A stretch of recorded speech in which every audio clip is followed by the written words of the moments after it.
Hi, welcome to Elemental Movement and Food.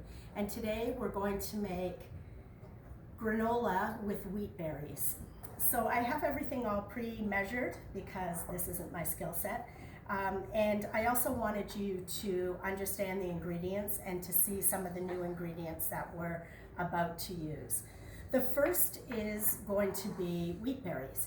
So flour, I didn't know this until recently, all flour has been milled, and it has been milled for over 100 years. So we are lacking the nutrients that are naturally in wheat berries. The reason why they mill it is so that it increases the shelf life.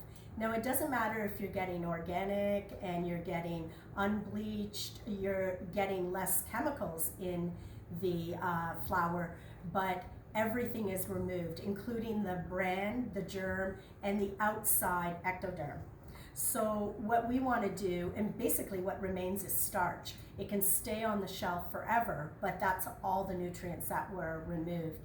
And what happened was we started to get some diseases from the lack of B vitamins for sure, but the one vitamin that I think we're really missing is E. And E is not found in anything else except for wheat germ. And we don't want to have it artificially. We'd like to have it naturally in the food so that we have the components that allow it, or the compounds that allow it to digest and ingest and allow it to do all the necessary things it needs to do within our body. I think it helps to digest steroid hormones, and the fact that it has been missing is a big problem in my world. B vitamins are important. The other thing that is removed is the insoluble fiber and the fiber, which slows the glucose, of course, into the bloodstream, but also insoluble fiber is necessary for our microbiome to expand and to digest. It allows for better digestion, and also when our microbiome is doing the work and the insoluble fiber is doing the work, we are creating vitamins inside our body that are not eaten through food. One of them is vitamin K, and these vitamins are really, really good for circulation. So people will say, oh, you need your B vitamins and you need E for skin and hair, but the reason why, that's an effect of having great circulation with extra vitamin K. Basically, we want to eat this. So I'm assuming most of you do not have a mill.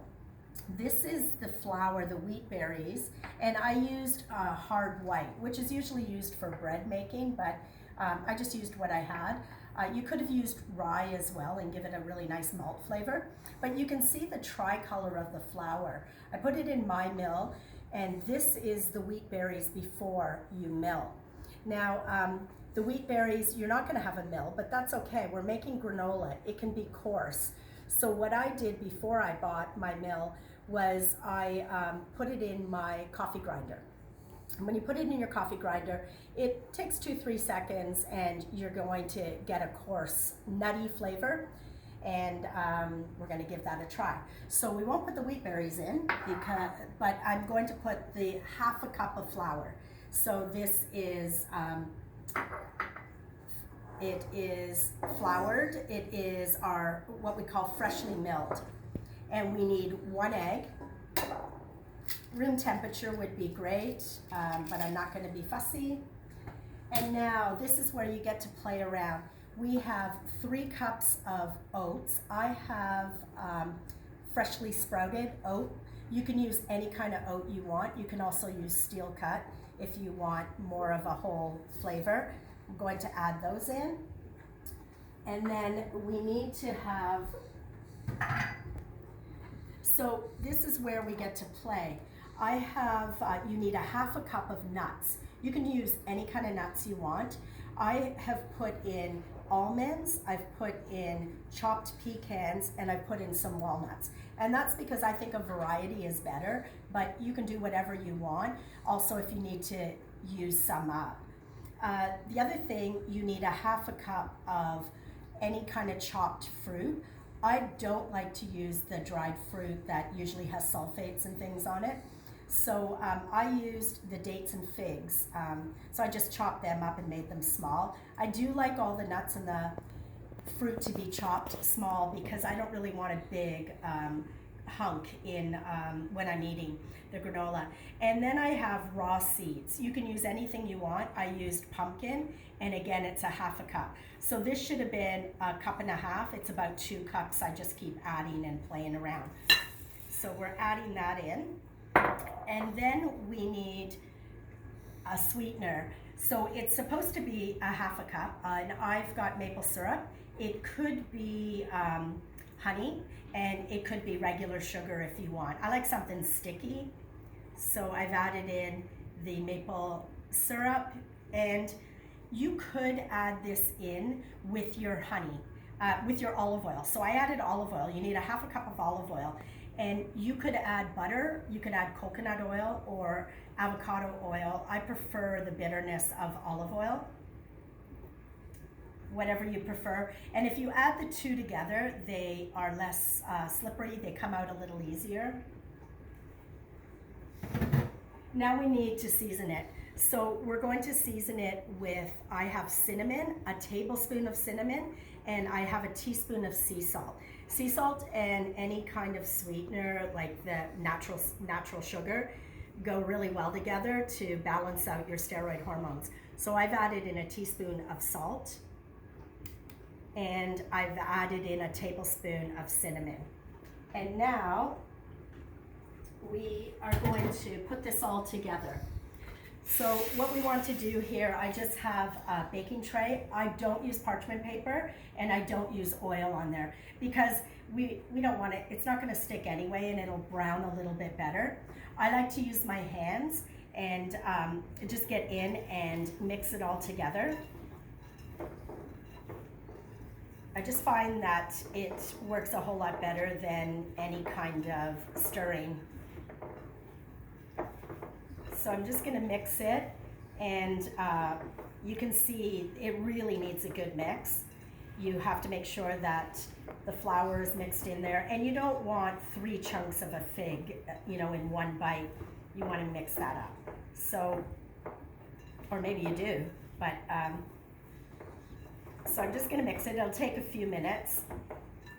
And then I'm putting it right onto the pan, and I just dump the whole thing out. You'll see I'm not a culinary expert.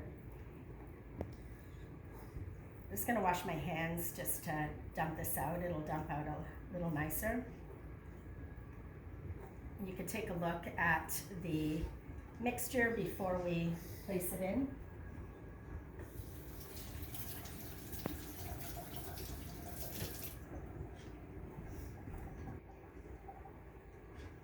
Great, fresh hands. And I'm just gonna mix this up. This is normally a double batch, so the pan I'm using, I would normally use the whole thing, but I made half the batch ahead of time so you can see what it looks like when it's finished. Almost professional.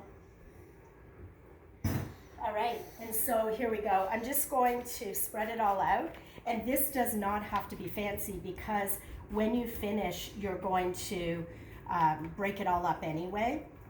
So there's 2 big chunks of figs together and dates. Actually, I think those are dates. So I'm just gonna mix that up. The other thing you want to do is make sure that you don't have a big clump in the middle. So I'm not squaring this off to make it look good. What I'm trying to do is not have big pieces away from the center, just so it browns evenly. Now it goes into the oven at 300. We wanna go low and slow. So 300 for about 40 minutes. I'm going to put this in the oven, but first I want to show you the one I already made.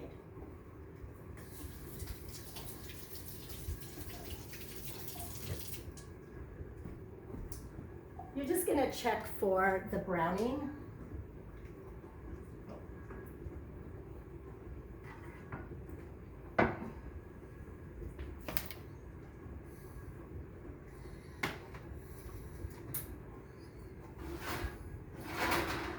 It looks delicious.